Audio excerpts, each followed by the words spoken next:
বাংলাদেশের গণমানুষের ম্যান্ডেটকে আপনারা এভাবে ছুঁড়ে ফেলতে পারেন না। বারবার আমাদের উপরে যে সকল শাসক গোষ্ঠী চেপে বসেছে, তারা আমাদের স্বাধীনতাকে টুটি চেপে ধরেছে। কিভাবে জনগণের অধিকারকে ভুলণ্ঠিত করা যায়, আপনারা সেই চেষ্টায় আপনারা নিলিপ্ত হয়েছেন।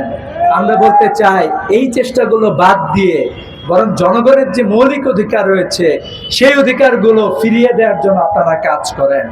স্বাধীনতার এত বছর পরে আমরা চাই বাংলাদেশের জনগণ ঐক্যবদ্ধভাবে, সরকার বিরোধী দল সহ অন্যান্য সবাই ঐক্যবদ্ধভাবে আমাদের দেশকে সামনের দিকে এগিয়ে নিয়ে যাবে। আমাদেরকে আমাদের প্রযুক্তি দিয়ে সামনের দিকে এগিয়ে যেতে হবে। বাংলাদেশের আজাদীর আন্দোলনে 1858 সালে সিপাহী বিদ্রোহ থেকে শুরু করে আধিপত্যবাদ বিরোধী আন্দোলনে যারা শহীদ হয়েছে, 24-এর আন্দোলনে, 24-এর বিপ্লবে যারা শহীদ হয়েছে, সকলের শাহাদাত মর্যাদা কামনা করছি। সম্মানিত উপস্থিতি, বারবার আমাদের উপরে যে সকল শাসক গোষ্ঠী চেপে বসেছে, তারা আমাদের স্বাধীনতাকে টুটি চেপে ধরেছে।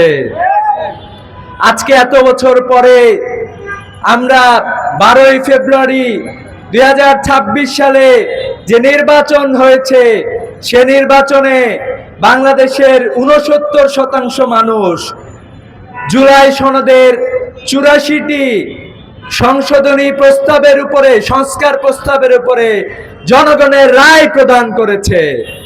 কিন্তু আমরা দেখতে পাচ্ছি বর্তমান সরকার সেই রায়কে বৃদ্ধাঙ্গুলি দেখানোর চেষ্টা করেছে।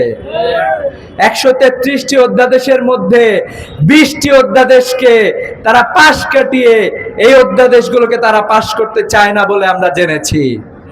আমরা এটাও জেনেছি গণভোট অধ্যাদেশকে তারা বাতিল করে দিতে চায়। আমরা বলতে চাই, বাংলাদেশের গণমানুষের ম্যান্ডেটকে আপনারা এভাবে ছুঁড়ে ফেলতে পারেন না। জনগণের উইল সংবিধানের চেয়ে বড়। জনগণের আকাঙ্ক্ষা অনুযায়ী বাংলাদেশের সংবিধান রচিত হয়। অতএব এ ধরনের ডিস্ট্রাকটিভ কার্যক্রম থেকে আপনারা ফিরে আসবেন সেই প্রস্তাব রাখছি। আমরা আরো দেখতে পাচ্ছি গুম প্রতিরোধ যে অধ্যাদেশ ছিল সেটিও বাতিল করার চক্রান্ত চলছে। মানবাধিকার যে অধ্যাদেশ ছিল সেটিও বাতিল করার চক্রান্ত চলছে। আমরা বলতে চাই, আপনারা শহীদের রক্তের সাথে গাদ্দারি করছেন। আপনাদের কর্মী ইলিয়াস আলীকে গুম করা হয়েছিল, তার রক্তের সাথে আপনারা গাদ্দারি করছেন। বর্তমানে স্বরাষ্ট্রমন্ত্রীকে দেখছি, উনি খুবই বিভিন্ন ধরনের সংবিধানের বিষয়গুলো সামনে নিয়ে আসার চেষ্টা করছেন, অধ্যাদেশগুলো বাতিল করার চেষ্টা করেছেন। আমরা বলতে চাই, আপনি আপনার অতীত থেকে শিক্ষা গ্রহণ করুন। আমরা এখনো বর্তমান যে প্রধানমন্ত্রী আছে তার কাছ থেকেও আমরা শুনেছিলাম, উনি তার নির্বাচনী প্রচারণায় হা ভোটের পক্ষে উনি ভোট চেয়েছিলেন। কিন্তু আজকে আমরা একটি মুনাফিকি দেখতে পাচ্ছি, হা ভোটের পক্ষে উনি ক্যাম্পেইন চালাইলেন, কিন্তু তার দল অবস্থান গ্রহণ করেছে না ভোটের পক্ষে। অর্থাৎ জুলাই সনদ তারা বাস্তবায়ন করতে চায় না। প্রধানমন্ত্রী এখনো তার মুখ দিয়ে কোনো কিছু বলেন নাই। আমরা এটা বিশ্বাস করতে চাই যে স্বরাষ্ট্রমন্ত্রী তার জায়গা থেকে কথা বলেছে। প্রধানমন্ত্রী সহ বর্তমান সরকারের যারা সংসদে গিয়েছেন, তারা জনগণের যে ম্যান্ডেট রয়েছে সেই ম্যান্ডেটকে অবশ্যই পাশ করে নিয়ে আসবেন। আপনারা এটা করতে বাধ্য থাকবেন।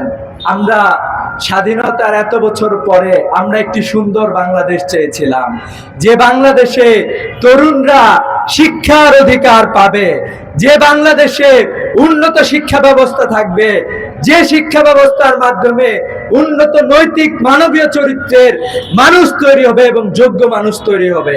কিন্তু আমরা দেখছি সেই শিক্ষা ব্যবস্থা তৈরি করতেও আমাদের সরকারগুলো বারবার ব্যর্থ হয়েছে। স্বাধীনতার এত বছর পরে ইসলামী ছাত্র শিবিরের পক্ষ থেকে আমরা একটি সুন্দর শিক্ষা ব্যবস্থা একটি সুন্দর শিক্ষানীতি প্রণয়ন হোক, এই প্রত্যাশা আমরা রাখছি। আমরা আরো চাই বাংলাদেশে আমাদের মানবাধিকার বারবার ভুলণ্ঠিত হচ্ছে, আমাদের মৌলিক অধিকার আমরা পাচ্ছি না, আমাদের জনগণের নিরাপত্তা নাই। বাংলাদেশের প্রত্যেকটি ব্যবসা প্রতিষ্ঠানে একের পর এক চাঁদাবাজি শুরু হয়েছে, চাঁদা না দিলে তাদের উপরে নির্যাতন নিপীড়ন করা হচ্ছে। প্রতিদিন অসংখ্য ঘটনা আমাদের সামনে আসতেছে। 2 শতাধিক মানুষকে খুন করে ফেলা হয়েছে। অন্তকন্দলে আপনারা এই সকল অন্তকন্দল বন্ধ করুন। জনগণের যে মৌলিক অধিকার রয়েছে, ঈদ করতে যাওয়ার, খুবই সুন্দরভাবে তার পরিবারে যাওয়ার যে অধিকার রয়েছে, আমাদের জননিরাপত্তার যে অধিকার রয়েছে, সে অধিকার আমাদেরকে দিতেও আপনারা ব্যর্থ হয়েছেন। ইউএফটি ফার্স্টের সাথে ট্রেড করুন যে কোনো জায়গা থেকে। ক্যাম্পাসে ক্লাসের ফাঁকে, ঢাকার জ্যামে বসে কিংবা ঘরে বসে, ট্রেডিং এখন হাতের মুঠোয়। তাই ট্রেড করুন যখন খুশি, যেখানে খুশি।